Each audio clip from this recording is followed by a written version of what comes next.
All right. You saw the title of the video. We all already know what I'm talking about today. Let's just play the clip, all right? Well, Thanks so much. That's really our time. I apologize. You can't do that to black media. I can't do that to white media and black media because my wife has to go on at 6 o'clock. Okay. Oh, I'm in trouble.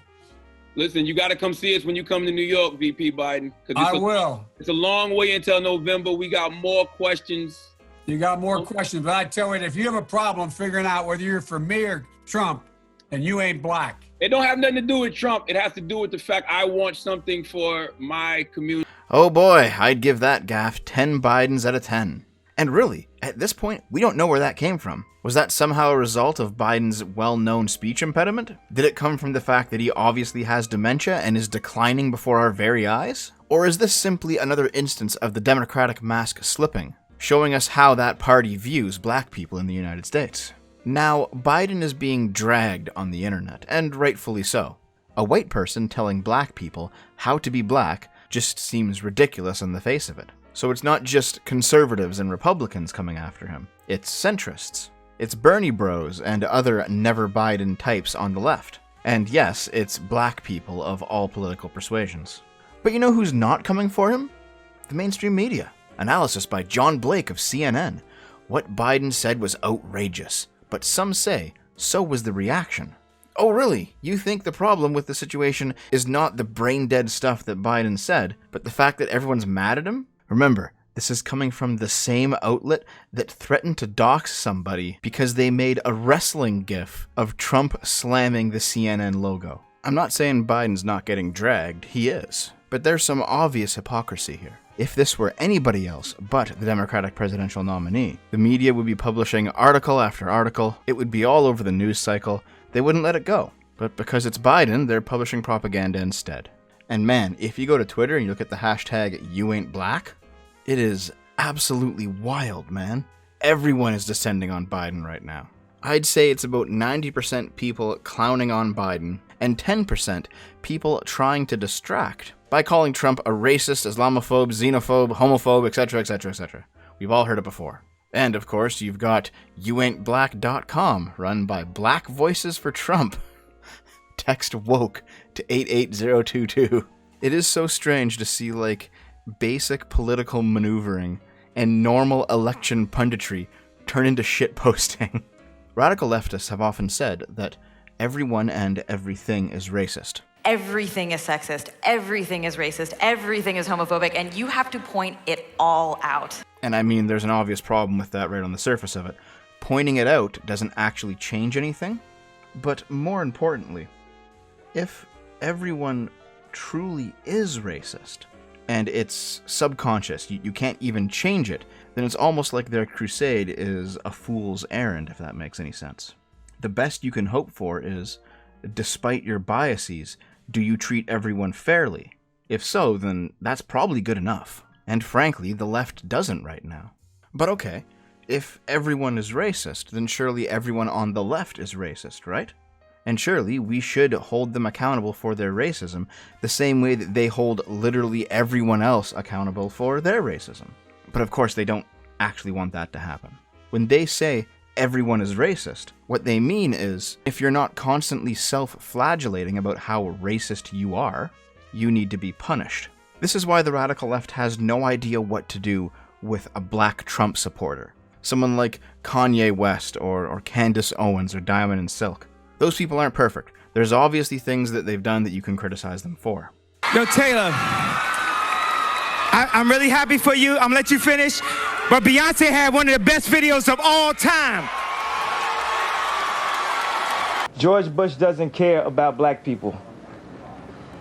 But voting Republican, or being a conservative, or even being like a centrist or a libertarian, is not one of them. The left has this view of the right, where they think that the right simply views black people as genetically inferior, in much the same way that the Nazis did. And because they are genetically inferior, they should be enslaved, maybe tightly controlled, maybe exterminated. And I'm sure that there are a very small minority of people on the extreme right, the legitimate neo-Nazis, who actually feel this way. But the left's racism towards black people is actually kind of similar. They've given themselves the white man's burden. They view themselves as superior, and black people as a child race. But they don't want to exterminate them. They simply want to guide them on the proper path. This is known as the soft bigotry of low expectations, where you don't want to see a group enslaved or destroyed, you simply want to see them stripped of all agency and become a class of people who are completely dependent on the state. Black conservatives, black libertarians, black centrists, even black center lefties are often slandered with terms like Uncle Tom or house nigga, or most commonly of all, race traitor, by the radical left. Sometimes by like Black Lives Matter activists, sometimes by white college-aged SJWs. Oh man, I hope I can find the video so I can put it in. I'd say about 3 or 4 years ago I watched a clip of a bunch of white students saying that it was racist to require an ID when you go to vote because black people might not know that that was a rule, they might not understand, they might not know where to get an ID, and then it immediately cut to a bunch of black people who were like, yeah, I know where to get ID. You just gotta go down to the DMV, it's right here, here's the address. Do you have an opinion on voter ID laws? Yeah, they're usually pretty racist and they're bad. I think voter ID laws are a way to perpetuate racism. Would you go as far as say those laws are racist? For sure. Do you think it suppresses the African American vote? Definitely. Tell us how. Because they're less likely to have state IDs. Minority voters are less likely to have the kinds of IDs that have been described or required. These type of people don't live in areas with easy access to DMVs or other places where they can get identification. Do you have ID normally? You carry ID around? Yes, I have state ID. Do you carry ID? Yes, I do. Do you know any black person who doesn't carry ID? No. Everyone that I know has an ID. Why would they think we don't have ID? That's a lie. Why would they say that? Do you have ID? Yes. Because I have my ID and my friends have their ID, so like, we know what we need to carry around. Everybody that I know have ID. Like, that's one of the things you need to walk around with New York with. Those are legit IDs. I heard a lot also that black people can't figure out how to get to the DMV. Really? What does that say to you? I know it's that. It's on 25th Street. Do you know where the DMV is around you? It's on 125th Street and 3rd Avenue, I believe. You know how to get there? Yeah. Would you have a problem getting there if you had to get there? No. I understand why calling somebody a race traitor because they have different politics, taking away their black card, telling them they're not really black. I can see why that is a powerful weapon that those on the left wield against the black community. Because the black community, at least in the United States, is based on the horrors of slavery, and more recently, the horrors of fatherlessness and drug addiction. There's an entire generation of lost black children out there who grew up with one parent who was most likely addicted to something or other. And then those people raised in that environment are told that everything that's happened to them happened because of systemic racism, because it's the white man's fault. Because several hundred years ago, white people who no longer exist enslaved their ancestors. Those people feel like outsiders in their own nations. They certainly don't have a viable family structure to hold on to. So what do they have left? It's basically just the race. So they have this idea of what it means to be a black person. They have this idea of blackness, and around that springs this community. So when members of that community say to a black person, "You're not black because your politics are wrong," I can imagine that it would probably feel like being an outcast from a community of outcasts. And the Democratic Party has been preying on this state of affairs for decades. There is a wing of the Democrats that are basically professional race hustlers. They believe that all black people owe the Democratic Party their votes because they're the party that advocated for overturning the Jim Crow laws. And fair enough, they were in the right on that. But because of it, they view the black community almost as if it's their property. And that kind of attitude strips black people of their agency. But the cold hard truth is, there is no political blackness. No politician is owed your vote simply because of the color of your skin. Joe Biden's comments are probably just the ramblings of an old man who is in his declining years. But at the same time, because Biden is literally losing his mind, that means he's more likely to go complete mask off, which is what he did. The way the Democratic Party views black people is their inconvenient truth. And Biden is just the latest example of this. You guys remember when Ayanna Pressley had this brain-dead take?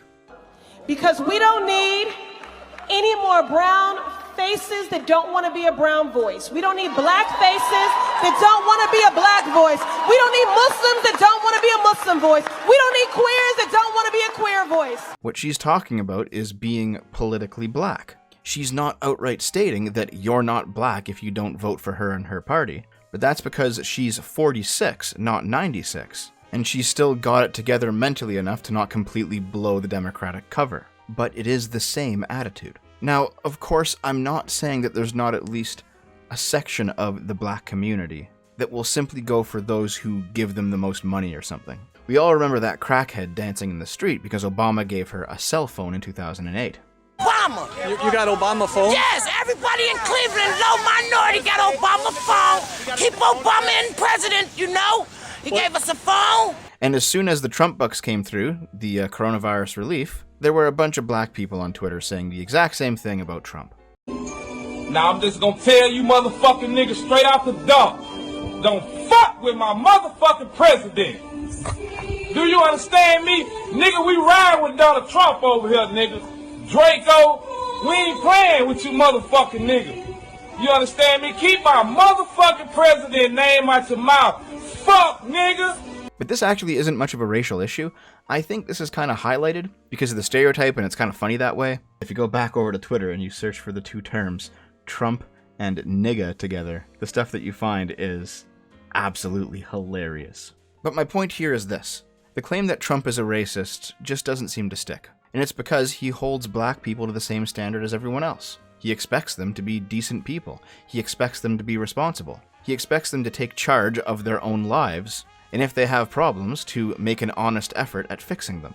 That's not racism, it's just responsibility. Meanwhile, Joe Biden's 50-year political career is filled with instances where he supports excessive punishment for minor crimes, efforts that would disproportionately affect black people. Every major crime bill that's come out of this Congress has had the name Joe Biden on that bill. We do everything but hang people for jaywalking in this bill. And it's these very same efforts that groups like Black Lives Matter point at to say that our society is still a racist one. But you will find Biden's name on a lot of that legislation. Do you think you'll find Trump's? This is a fundamental problem with the left's political philosophy when it comes to race. Because to them, having black skin isn't the real blackness. The real blackness is thinking black. The real blackness is voting black. To them, blackness is not who you are, but how you behave. And it's no surprise to me that it's not a race thing. And in fact, I would argue that the Trump bucks came about during an emergency situation, while the Obama phones didn't.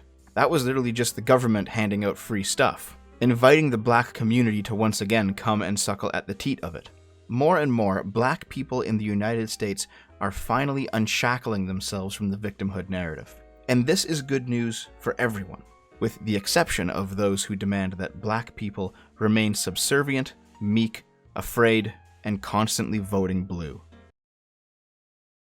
Hello my friends, I've got a very special announcement here at the end of the video. Every year here in Canada, the Anime North convention happens right around now.